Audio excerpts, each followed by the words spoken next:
All right, another video book review. It's snowing outside.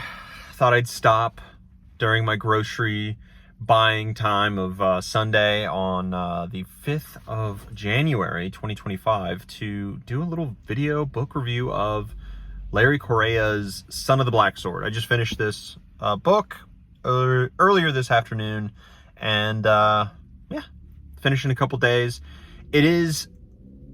It came to my attention from Mike, from Mike's Book Reviews, and it was on some top list, maybe of the year, I don't know, but his really elevator pitch was, it is a fantasy with the pacing of a Red Rising, right? Or of a thriller as well, where short chapters, quick, go, go, go, a lot happens, right? I was like, all right, I need that after reading Speaks the Nightbird, which was an 800-page, like slow burn mystery set in 1699 America. So it was very different from this book for sure, and I needed a fantasy, so I need to get this out of the way.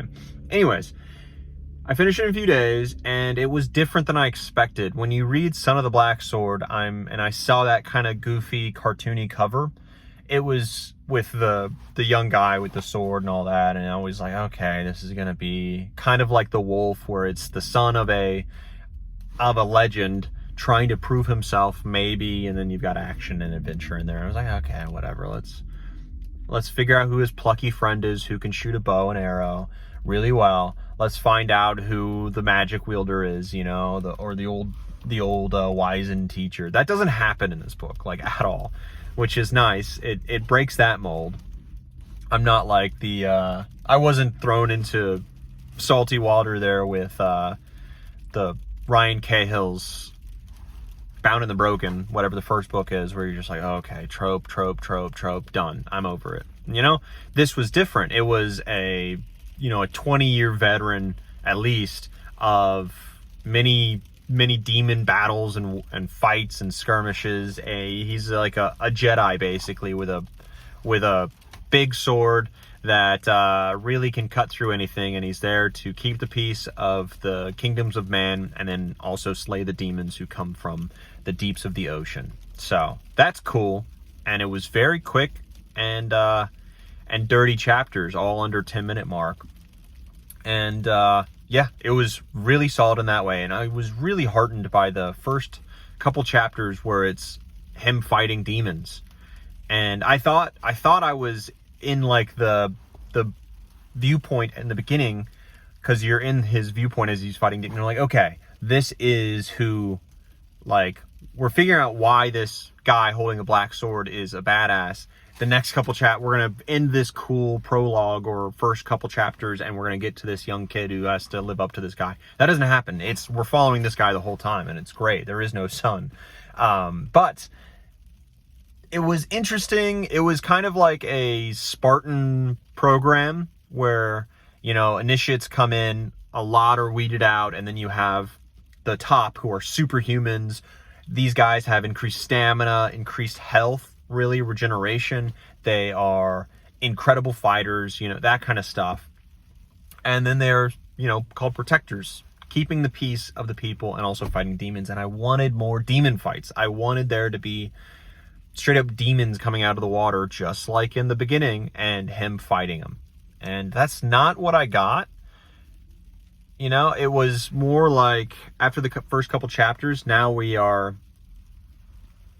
now a mystery to solve from the main character. There's a mystery from his past that is answered, which completely flips his world around, and now we're dealing with the ramifications of it, which is interesting.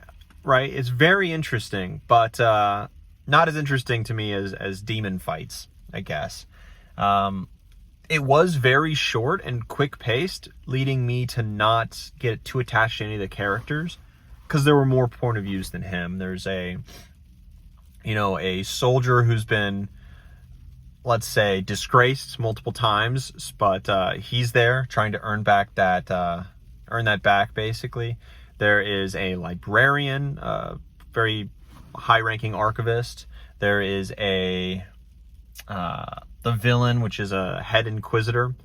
And anyone who's an inquisitor is, for the reigning rulers is not going to be a good guy, right? So he's the bad guy in this. There's a couple others. They don't have too many chapters there, but there's, you know, a lot of characters. But it really gets less interesting when you're in those other characters' point of views. Luckily, the characters and their chapters, like, they're very, very quick. That's what drew me to the book from that recommendation, and it really lives up to it. So I got that. But when we're with Ashok, that's the main guy, he is a very interesting character in that he has the ability not really to feel fear or remorse in acting out, you know, decisions put down by up high people on how to uphold the law.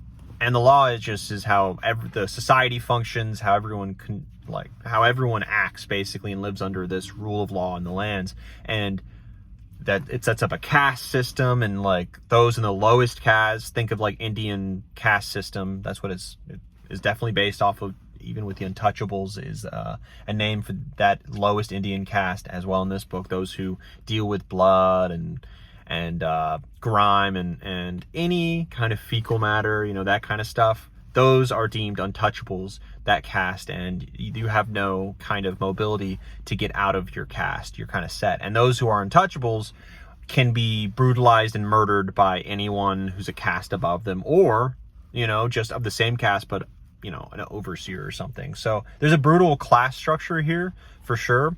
And that's an interesting aspect that adds more flavor to the book, but, you know, it's okay. But the Ashok, he truly is a true believer in the law, and that, you know, there's no witchcraft. Anyone who does that immediately dies. Anyone who talks back about the law immediately dies, that kind of stuff. It's interesting in that he definitely is not a good guy in that way.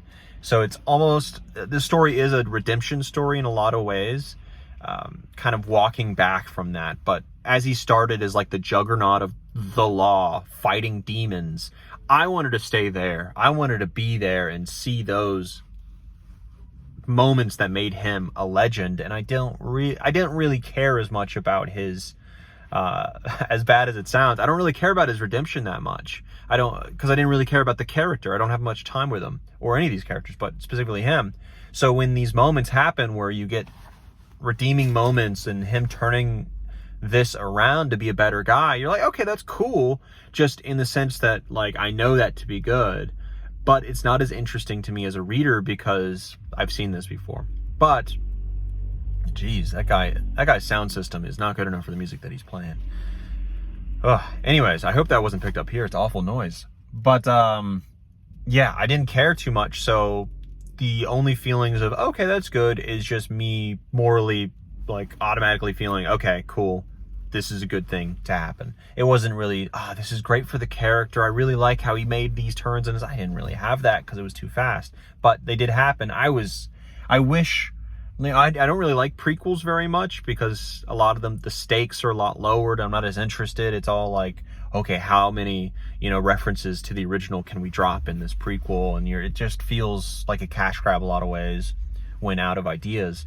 And I would think that the prequel to this book would be a far more interesting book than this one was. And, you know, it was not a bad book. It's not an uninteresting book. Everything is short and snappy, and it's really quick read, and everything is interesting. Like, there is no boring chapter here, but it would be more interesting if it was a juggernaut, Spartan-esque guy fighting demons. Didn't get enough of.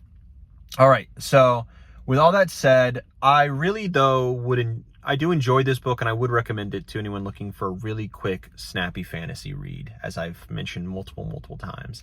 I do know that this guy was picked for, or at least I heard that he has written Monster Hunter books, or is writing Monster Hunter books. I don't know anything about Monster Hunter other than the covers I've seen just in life somewhere have big monsters on them.